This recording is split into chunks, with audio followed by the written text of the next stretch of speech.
Thank you. تو جو ایک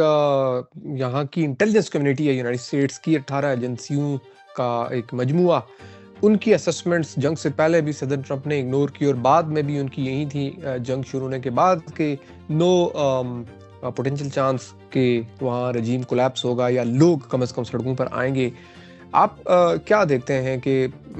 اس وقت جو وہاں پر ہو رہا ہے، ظاہر جنگ لمبی ہو رہی ہے، مہینہ پورا ہونے والا ہے، وہ جو ایک پوٹینشیل تھا، وہ جو مہنگائی کے خلاف مارچ ہو رہے تھے،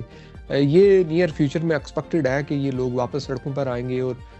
جو سروائیو کر جائے گا اگر سسٹم، تو اس کو پھر یہ انٹرنل تھریٹ ہے یہ؟ اصل میں نے افغانستان کی جنگ بھی کور کی تھی، میں نے عراق کا انویژن بھی کور کیا تھا، میں نے اس سے پہلے کویت عراق کی جنگ تھی وہ بھی کور کی تھی اور بہت لمبے عرصے، اور یہ سارے گلف کے جو بیسز ہیں امریکن، اس وقت فرسٹ ٹائم جب امریکن آئے تھے 1990s کی بات ہے اور ارلی 2000s، اور جب یہ العدید ایئر بیس قطر کا جو ہے وہ اسٹیبلش ہوا تھا. تو میں آپ کو صرف یہ بتانا چاہ رہا ہوں کہ افغانستان کی جنگ 2001 نومبر 7 اکتوبر شروع ہوئی تھی اور 3 ہفتے لگے تھے اسے 7 اکتوبر 2001، 3 ہفتے لگے تھے، 3 ویکس لگے تھے. ہم اس جنگ میں 4 ہفتے ہیں، اس میں 3 ہفتے میں ختم ہو گئی تھی اور طالبان جو ہے وہ کلیپس ہو گیا تھا. عراق کی جنگ 2003 میں، اس میں بھی تقریباً 3 سے 4 ہفتے لگے تھے، 3 to 4 ویکس. 20 مارچ 2003 کو شروع ہوئی تھی، 20 مارچ، اور 9 اپریل کو صدام حسین کا اسٹیچو بغداد میں گرایا گیا تھا. رفلی کتنے ہو گئے؟ 3 ویکس، ٹھیک ہے نا، 3 ویکس کر لیں، almost 4 ویکس، ٹھیک ہے. یہاں پہ 4 ویکس ہو رہے ہیں، ٹھیک ہے. لیکن آپ فرق دیکھیں، فرق آپ یہ دیکھیں فیصل، کہ Iran, خمینیسٹ Iran is a much more powerful country than Taliban Afghanistan and Saddam's Iraq. تو میں حالانکہ صدام پھر بھی فوج اور اس حساب سے بہت زبردست تھی، اگر وہ لڑتے، وہ لڑے نہیں، اور آپ کو پتہ ہے وہ ڈیلز ہو گئی تھی پیچھے سے، اور وہ بغیر لڑائی کے فوج جو امریکی اور سب داخل ہو گئے تھے. لیکن پوائنٹ اسٹل ایران جو اس اسٹیج پہ جو ایران ہے از ابھی 4 ویکس ہوئے ہیں، اور ریجیم چینج کا 30، اب پتہ نہیں، یہ تو مرشد اعلیٰ خامنہئی خود کہہ کے ان کے ایلیمینیشن سے پہلے انہوں نے خود، میرے خیال میں ایک ٹی وی پہ ہی، یا میں بھول رہا ہوں ایگزیکٹلی، وہ جمعے کا شاید وہ تھا خطبہ تھا ان کا، یا ویسے وہ ٹی وی پہ تھے، انہوں نے یہ ذکر کیا تھا کہ ہزاروں، انہوں نے ایگزیکٹ فگر نہیں دی، انہوں نے کہا تھا ہزاروں مارے گئے ہیں، لیکن انہوں نے یہ کہا تھا کہ یہ الزام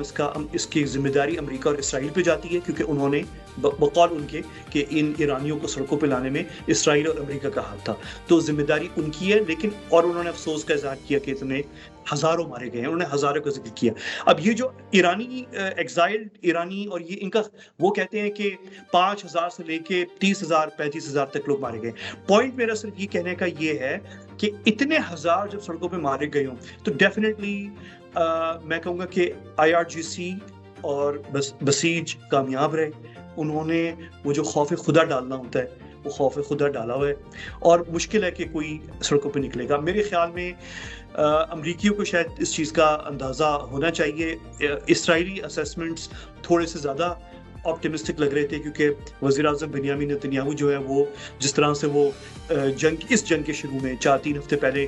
2-3 انہوں نے میسیجز ایرانی قوم کو براہ راست اور 1-2 تو فارسی میں بھی انہوں نے دیے، تو اس میں لگ رہا تھا کہ جیسے اسرائیلی اسیسمنٹ جو ہے وہ تھوڑی سی آپٹیمسٹک ہے، جبکہ میرے خیال میں شروع سے امریکن اسیسمنٹس جو ہیں وہ بڑی ریئلسٹک تھیں کہ اتنے ہزاروں مرنے کے بعد مشکل ہے کہ لوگ سڑکوں پہ آئیں، لیکن ہو سکتا ہے حملوں کی وجہ سے نظام کمزور ہو جائے، تو جو کہ نہیں ہوا، اس طریقے سے نہیں ہوا.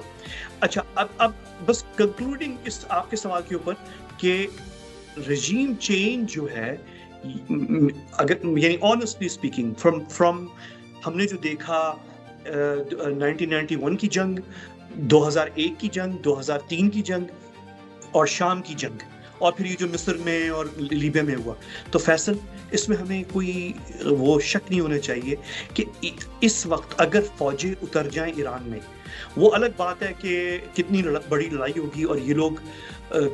واقعی حکومت گرا سکتے ہیں نہیں گرا سکتے امریکی یا اسرائیلی، لیکن اگر اتر جائے اس کے بغیر جہازوں سے بمباری کر کے آپ گورنمنٹ،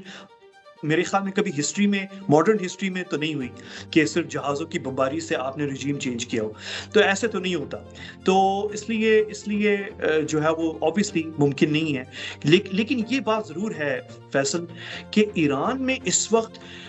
خمینیسٹ جو ہیں وہ اپنی بقا کی جنگ لڑ رہے ہیں. وہ کہاں پہ لڑ رہے ہیں وہ آپ کو پتا ہے کہ وہ بنکرز ہیں، پہاڑوں میں ہیں، ان کے پاس، ایران بہت بڑا ملک ہے، لیکن جو سویلین سیٹ اپ ہے ان کا، وہ تو تہران کے اندر اتنی بمباری اور اتنا کچھ ہونے کے بعد جو ہے کسی حد تک تو کمزور ہوا ہوگا، اور لیکن یہ گر نہیں سکتا. یہ کنفرمڈ ہے کہ یہ رجیم چینج نہیں ہو سکتا، کیونکہ لوگ سڑکوں پہ نہیں آئیں گے اتنی ہزاروں کے قتل ہونے کے بعد، اور یہ گراؤنڈ فورسز کے بغیر رجیم چینج ناممکن ہے. ایک بہت انٹرسٹنگ تبصرہ چھپا ہے، اسرائیلی اخبار ہے Haaretz something like that maybe, کہ جوش بلیفس، جوش پریکٹسز اور جوش جو آئیڈیالوجی ہے وہ شائٹی اسلام کے بڑے قریب ہے. میں نے کل دیکھا ہے، یہ میں آپ کے ساتھ ضرور شیئر کروں گا. ایک تو یہ اس طرح کی چیزیں چھپ رہی ہیں، اس پر بھی آپ کا مجھے ایک ویو چاہیے ہوگا. پھر آپ نے جو بات کی ہے گر نہیں سکتا، تو پھر جو ایران کی کئی سالوں کی دہائیوں کی ساری اس ریولوشن کے نتیجے میں دنیا بھر میں جو شائٹی اسکول آف تھاٹ ہے، شیعہ اسلام ہے، وہ اس کے ساتھ ایک الائنمنٹ ہے. یعنی آپ انڈین سائیڈ آف کشمیر دیکھیں، پاکستانی سائیڈ آف کشمیر دیکھیں، اسلام آباد، کراچی، بحرین، جہاں جہاں دیکھیں آپ کو لوگ وہ نعرے لگا رہے ہیں جو تہران میں لگتے ہیں. آپ کو پتہ ہے کہ وہ کیا نعرے ہیں، اور ایک الائنمنٹ ہے لوگوں کی، اور لوگوں کے جذبات بہت زیادہ ہیں. تو یہ تھوڑا سا آپ کا میں تبصرہ چاہوں گا کہ اسرائیل کا کرٹیکل میڈیا جو ہے وہ اس شائٹی اسلام کو بڑا پریسائزلی اس وقت اس کو سامنے پریزنٹ بھی کر رہا اپنے لوگوں کو، اور ساتھ میں یہ ایک ریفلیکشن بھی جا رہا ہے. تو آپ سمجھتے ہیں کہ یہ جو شائٹی اسکول آف تھاٹ ہے اکراس دا گلوب، یہ ایک اسٹرینتھ ہے ایران کی اس وقت بھی، اس کنفلکٹ کے دوران بھی؟ کیونکہ بحرین سے بہت ساری خبریں تو سامنے نہیں آ رہی، لیکن وہاں کچھ نہ کچھ ہو رہا ہے. اور پھر اسرائیلیز کا جب کرٹیکل میڈیا جو ہے وہ اس طرح کے تبصرے چھاپ رہا ہے، تو یہ اس کا مطلب کیا ہو سکتا ہے؟ اچھا، آپ نے دو چیزیں، اچھا پہلی تو وہ جو آپ نے شیعائٹ اسلام یا شیعائٹ مسلمز، وہ جو ہارٹس کی آپ نے بات کی ہے، اور آپ کہہ رہے ہیں کہ انہوں نے کہا ہے کہ شیعائٹ اسلام جوڈیزم سے، یہودیت سے قریب ہے، مشترکہ چیزیں ہیں، ایسے ہی ہے؟ اچھا اچھا، میں اس چیز سے متفق ہوں، اس میں اس بات سے. اور وہ صرف شیعائٹ اسلام سے قریب نہیں ہے، بلکہ ویسے بھی اسلام اور یہودیت ظاہر اہل کتاب ہے اور قریب ہے. اور ان کا تبصرہ شاید اس لیے میں نے کیونکہ پڑھا نہیں ہے تو مجھے ایگزیکٹلی پتا وہ کس حوالے سے بات کر رہے ہیں، لیکن میرا اپنا کیونکہ میں نے بھی عراق میں ٹائم وقت گزارا اور نجف میں بھی، اور خاص طور پہ آیت اللہ سید باقر الحکیم شہید، جو ان کو قتل کیا گیا تھا، اسیسینیٹ شہید کیا گیا تھا 2000، فوراً جب جنگ ہوئی تھی، صدام کو گرایا تھا، اس کے پہلے 6-7 مہینوں کے اندر ایک کار بم سے ان کو شہید کیا گیا. اور وہ بہت بڑے عالم دین تھے اور انتہائی، اور میں ان کو میری ان کے ساتھ سٹنگز، میں ان کو جانتا ہوں جب سے وہ تھے ایگزائل میں تھے، اور وہ ایران میں رہتے تھے، تہران میں تھے، قم میں ہوتے تھے. ہیں وہ نجف کے، آبویسلی عراقی ہیں وہ، اور وہ نجف کے ہیں، اور وہ کویت بہت آتے تھے. تو ان دنوں میں، کیونکہ میری پیدائش کویت کی ہے،